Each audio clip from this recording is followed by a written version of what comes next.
Chapter 8, A Midsummer's Night. Look, I've just dropped some pages. A Midsummer Night. Okay, here we go. Barney lay awake on his bed. It was hot, and he hung his feet over the edge of the bed to cool them down. Somewhere in the room, a summer mosquito was whining about, and from outside came the drone of a farm tractor working late and the barking of dogs from the village. Though the curtain was drawn, he knew it was still daytime outside. It would be daytime for hours yet, but he had to go to bed in the daylight just because he was only 8. Still, he wouldn't go to sleep. He couldn't. It was so hot and stuffy. He had asked his grandmother why he couldn't stay up until it was dark, and she had explained that today was the longest day and tonight was the shortest night, and that it wouldn't get dark until after 10 o'clock. Far too late for a boy of 8 to stay up. All right, he thought, if it was the shortest night, he wouldn't go to sleep at all. He would see what it was like not to sleep. Barney thought of Stig. I bet he doesn't go to sleep when it's daylight, he thought. And he's how old? How old was Stig? About 8? 80? 800? 8,000? Thinking of figures made Barney feel drowsy, and before he knew it, he had gone off to sleep. It was grandmother going to bed that woke him up again. She only opened the bedroom door a little to see if he was all right, but suddenly he was wide awake. Bother, he'd been asleep after all, but he wouldn't do it again. He'd stay awake now. He got out of bed and looked out of the window. At first he thought it was still daytime, but no, the light came from a big white moon in the south, and in the north there was still a bluish light, as if the sun had not gone far out of the sight behind the elm trees. He wouldn't go back to bed. He'd go out in the moonlight. He'd go and see Stig. His heart was thumping as he thought of the idea.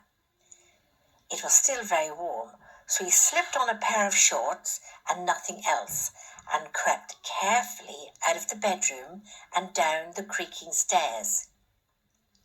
He pulled at the stiff bolts of the front door, trying to make no noise, but Dinah, the spaniel, who slept downstairs, must have heard him, for she gave a questioning bark. "Be quiet, Dinah," whispered Barney crossly. "It's only me. If you don't shut up, you'll spoil everything."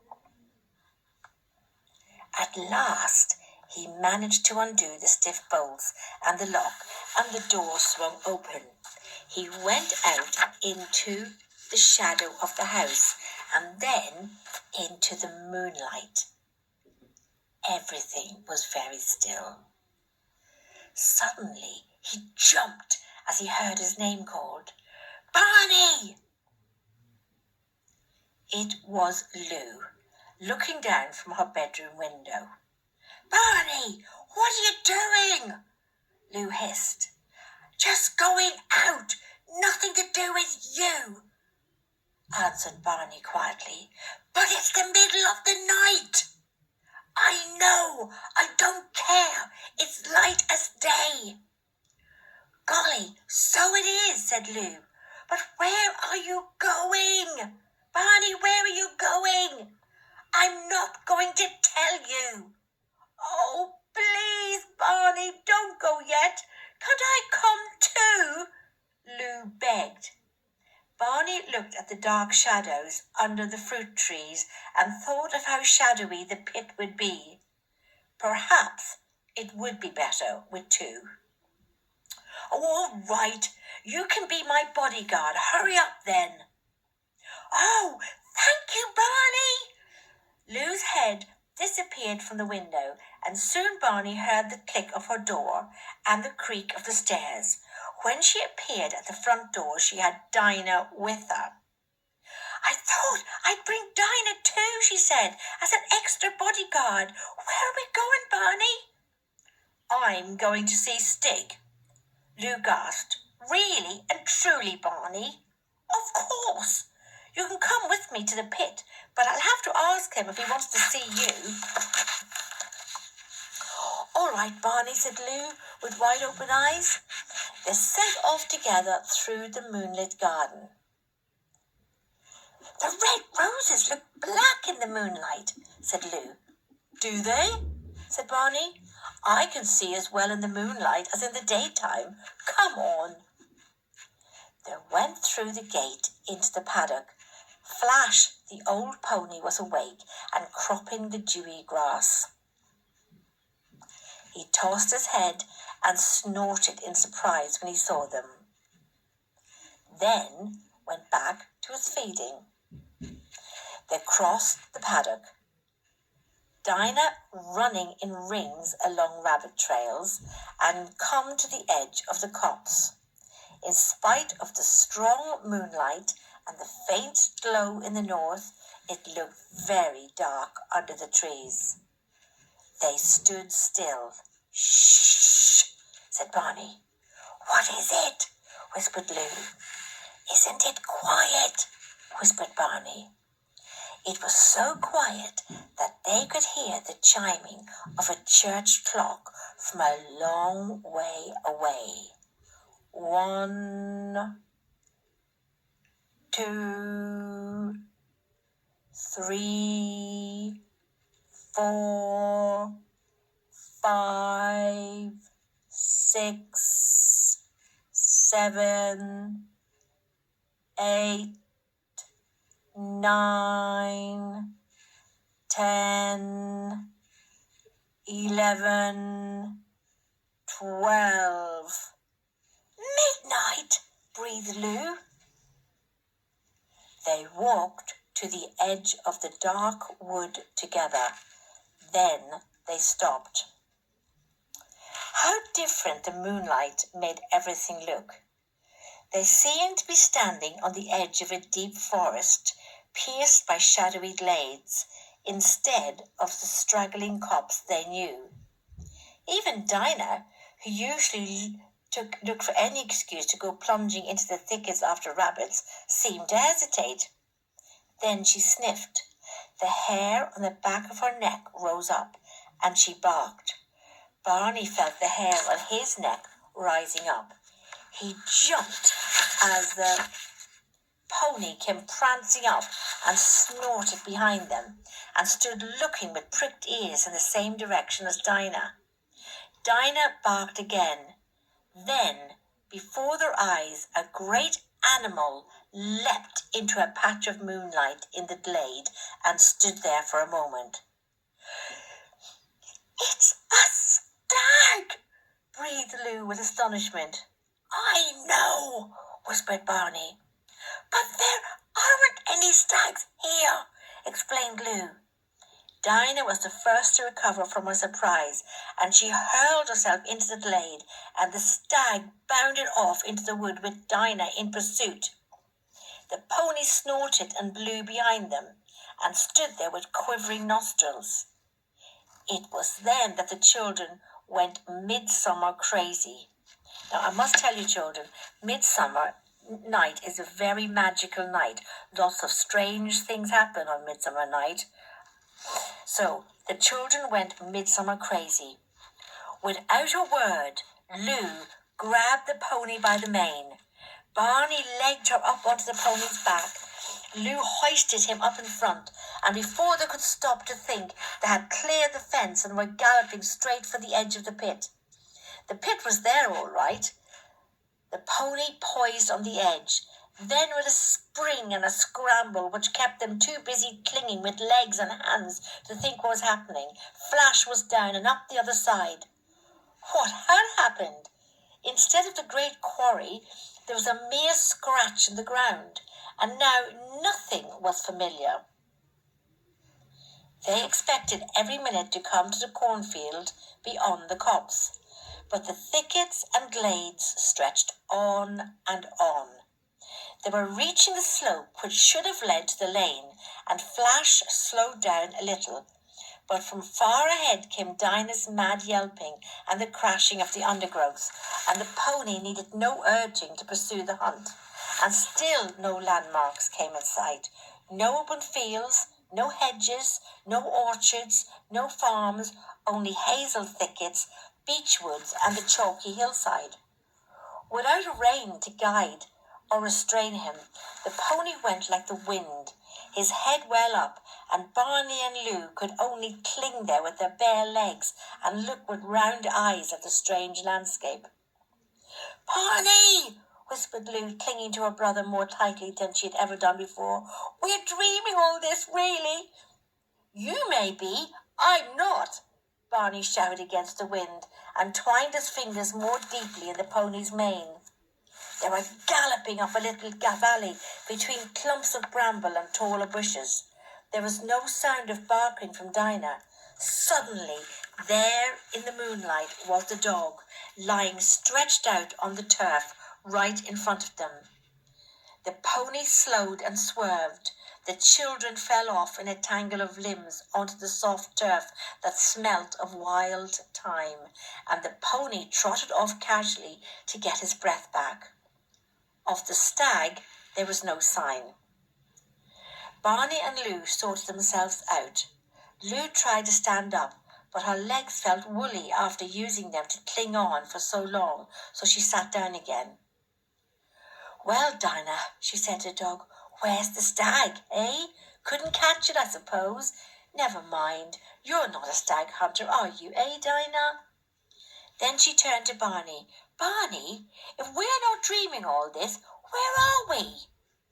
"Don't know," replied Barney. "Let's go on just a little bit more, and maybe we'll see." There was a line of beech trees at the top of the little valley, and Barney felt there must be something the other side of them. He scrambled up the slope, went between the dark trunks, and beyond them was nothing. It was like flying. Smooth turf sloped down steeply under his feet, and far below the land was spread out like a map. "Lou," he called, "Lou, look where we are." They realized they were standing on the edge of the North Downs, a place they knew well enough, and the moon made everything as clear as day. And yet, the more they looked, the stranger it was. There should have been pylons striding over the land carrying electric cables. There should have been squares of orchards, hop gardens, villages and churches. There should have been cement works in the distance by the river. And where was the tall television mast with the red light on top? They could see nothing but forest and heath over the whole floor of the valley, and out of the night strange animal noises came up to them. And in all this stretch of empty land there was only three points of light twinkling to show that man was somewhere about. The nearest light was only a little way along the side of the hills, and now they could hear human voices coming from it.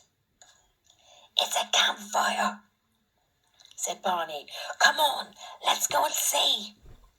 "But it might be savages or something," said Lou doubtfully. "There aren't any savages in England." "There aren't any stags in this part of England, but we just saw one, and this doesn't seem to be England at all." "Well, it must be somewhere," said Barney. "Let's go and ask those people." "I think we ought to be careful," said Lou. "Let's creep up through the woods and have a look." They went back into the shadow of the beech wood and made their way as quietly as they could over last year's crackling leaves and husks. "Keep to heel, Dinah," whispered Lou. "Barney, I wish we had a lead. Dinah might give us away." "Oh, I've got some string in my pocket, I think," said Barney. He rummaged in his pockets and found a coil of hairy string he had taken from a runner bean that seemed to be finished with it.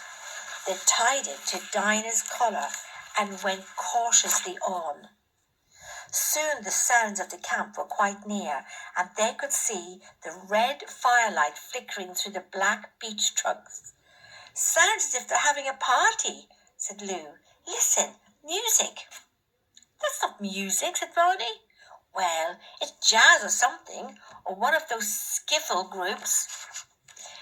As they moved towards the firelight, keeping to the shadows, the noises were so loud that they did not have to worry about keeping quiet themselves. Actually, children, ask Mummy and Daddy to explain what a skiffle group is. You could make one. They reached at last their last beech tree of the wood, a giant with thick roots coiling into the chalky soil and broad boughs spreading out towards the slope on which the camp stood. "What are you doing, Barney?" hissed Lou as Barney started scrambling on to one of the spreading branches. "I'm going to climb this tree so I can see." "So am I then." "What about Dinah? You can't bring her up."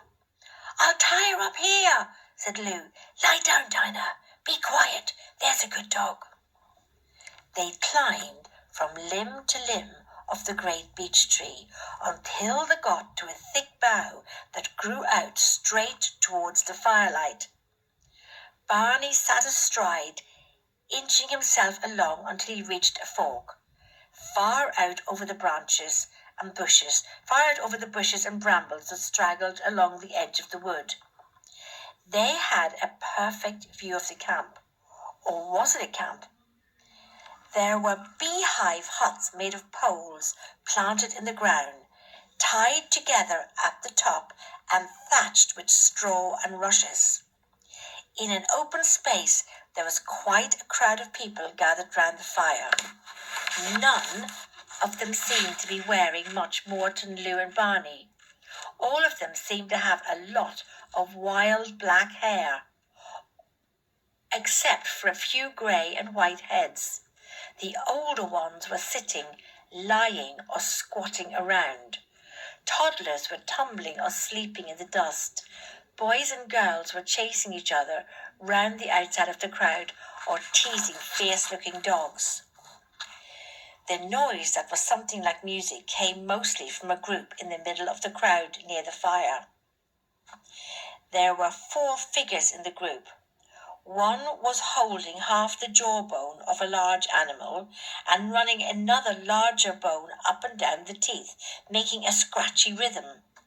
Another had a hollow log which he was hitting with 2 wooden clubs. The third was the singer.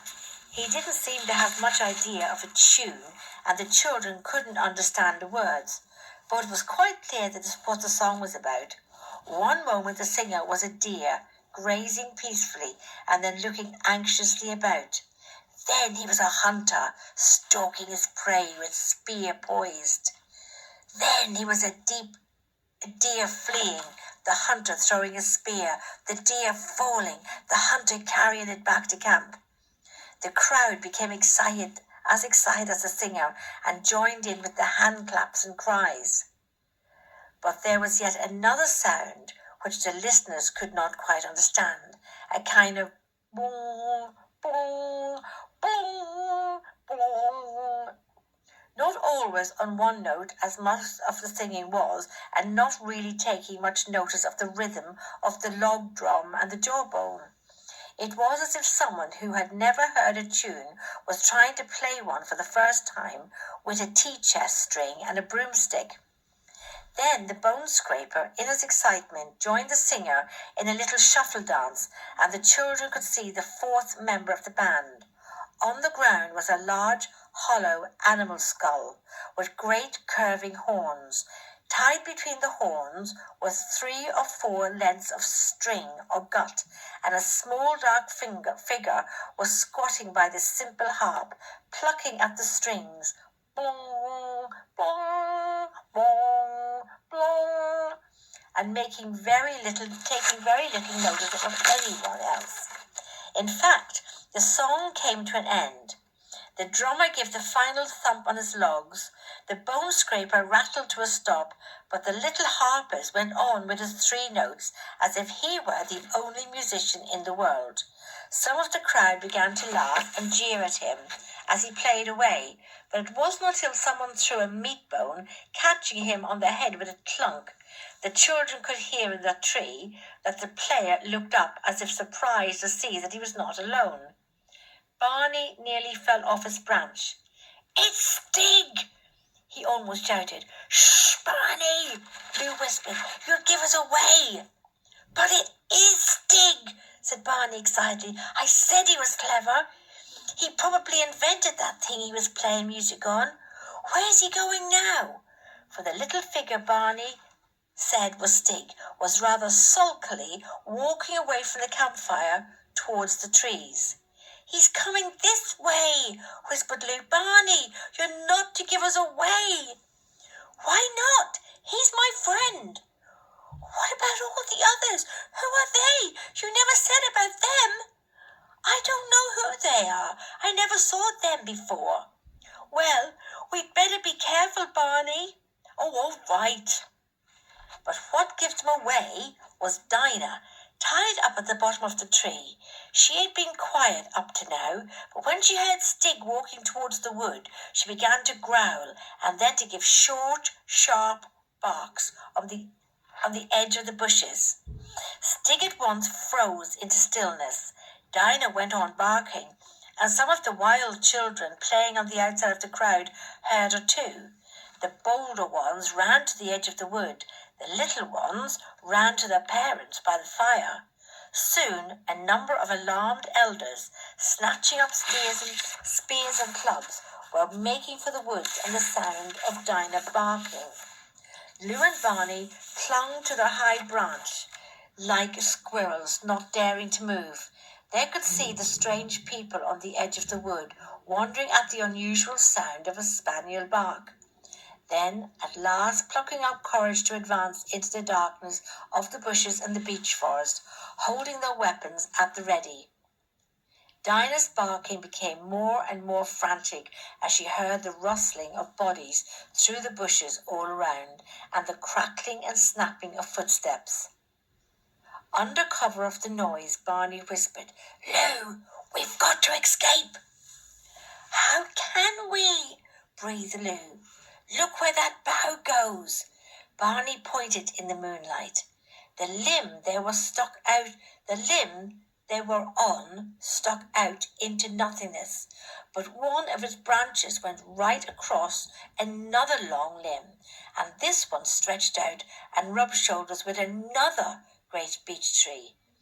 If they climbed over into the other tree, Barney thought they could escape. "We can go across there. Come on, while they're making all this noise." Lou's face seemed to go pale. Oh, Barney, we can't, and they'll find Dinah anyhow." "I'm going to try. Then perhaps we can rescue Dinah." He inched himself backwards along the limb they were sitting on until he reached a branch that grew crosswise. Then he came to it. He wondered what to do. It was too thin to sit astride, so he decided to hang underneath it like a sloth by his hands and legs. Upside down like this, he crawled through the empty air between the 2 big limbs. By bending his head right back, he had an upside-down view of the floor of the forest, patched with moonlight, and right beneath him was a wild hunter, the tip of his spear pointing skywards. Then, looking at the ground, Barney hung without moving until the man had passed on, then moved as quickly and as quietly as he could to where the branch passed over the other great limb. Here he got himself right way up on the bough again. His heart was thumping and his legs felt quivery, but at least he was safer for a little while. But now he had to go outwards to where the 2 trees shook hands high in the air. He worked his way forward. As he went, the boughs became thinner and swayed more. At last he was where the trees met, where the branches crossed, their movement in the wind had rubbed a great dry scar. Oh no. So I said, where the branches crossed, their movement in the wind had rubbed a great dry scar, and nothing he could do would stop a loud creak coming from his rubbing place every time he moved. I must get over to the other tree, he thought. As quickly as he dared, he turned round so as to go backwards down the new branch, let go the branch he had just come up, and crack! It was a dead branch. Barney fell through nothing, then struck a flat, leafy branch below, slid outwards from this onto a lower one, crashed through, and fell the last few feet onto the soft forest floor. And that's the end of chapter 8. And tomorrow it's called The Standing Stones, chapter 9, last chapter tomorrow night, my darlings. So, sweet, sweet dreams. I wonder what's going to happen to Barney now. Night-night, everyone. God bless.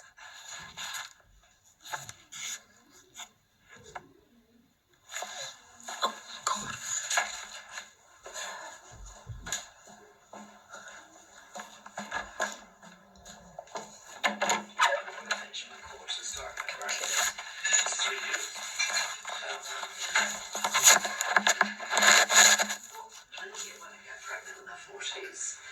I think you'll find her the exception rather than the rule.